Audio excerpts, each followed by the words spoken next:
we've got a lot of new faces in our squad and young blokes coming through, so we're just sort of trying to implement a game style that we think is going to suit the players we've got on our list, and really, work on fitness. We're really making a point to be, one of the fittest sides in the RFL, and the boys have been training really well and really hard, putting in the hard yards. So, if we can sort of do that and get some good clean footy around the midfield, then those sort of the main things we've been working on at this stage. We've got young Luke Redfern's had a fantastic pre-season. He's played very well during our trial games.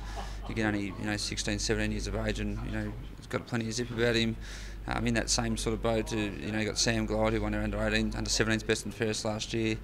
Zach Sidbart, who's played a little bit of senior footy last year. You're throwing Marshall McCauley at 22 years of age. It's in our leadership group. Expecting big things from him. So plus you chuck in probably 4 or 5 that have been in the Giants Academy and they're playing under 17s this year. We're really excited about our club going forward. I know you didn't make the grand final last year, but there were a couple of crunch sort of semi-finals that your blokes got, or 3 semi-finals you guys got good experience in for anybody who played in that. That's invaluable if they're 16, 17, 18, isn't it, to come through those games? Yeah, absolutely, and a lot of them boys did come through them games. If they didn't, they were around the club at the time and in the training squad, so they hopefully got a lot out of it, and more so seeing the hurt and disappointment on the boys' faces when they stumbled at the second last hurdle. So yeah, you can't change last year. We weren't good enough last year, simple as that. So them boys will be working pretty hard along with our senior group to ensure that we can be thereabouts again this year. You've certainly got some blokes there who people can learn a lifetime of footy from, blokes like Jamie Maddox and Chambo. What do they like to coach, and what is it about them as footballers that makes them good players?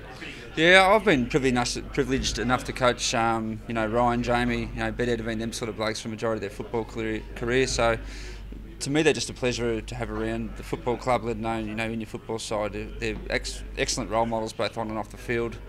And they're getting to the stage now where they're sort of, wouldn't say coaching themselves, but they're passing on a lot of knowledge to the younger players. And when they talk, the younger blokes really listen.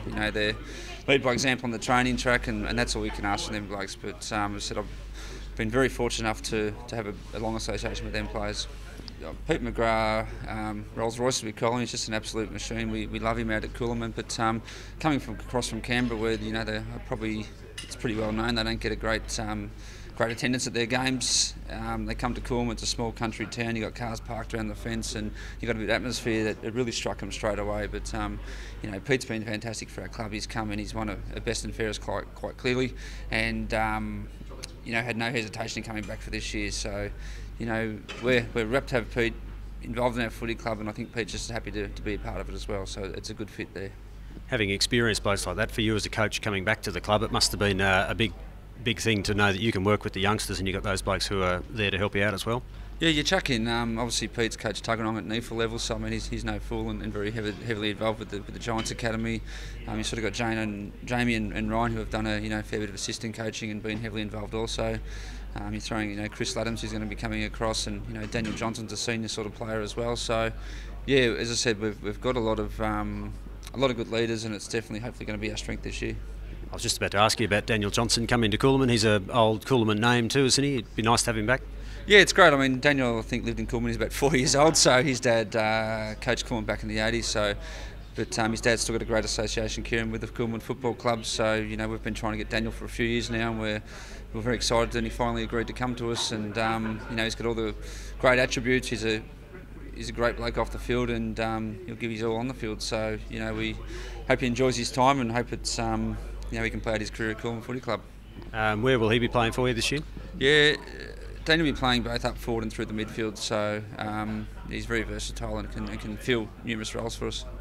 And Chris Laddams, is he here for a certain number of games, or? Yeah, Chris will probably play 10 to 12 games for us this year, so he works over in the mines over there in South Australia, and through a few Coolamon boys that he's got a good friendship with, and he sort of said before I retire, I want to come over here at Coolamon, and to Chris's word, he's stuck to that, from years gone by, and last year July he came over and said, right, where do I sign? How do we make this happen? So, we've got a bloke that's played 50 odd games at the highest level, and we're looking forward to getting him involved.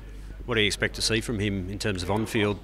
Yeah, just as Chris. When he's been down, he's got obviously a very good football brain. He's got a great memory as far as the boys and how they play and how they need to prove. So he's going to be an instant leader. On the field, he'll hopefully provide a good target for us up front, and hopefully kick a few goals for us.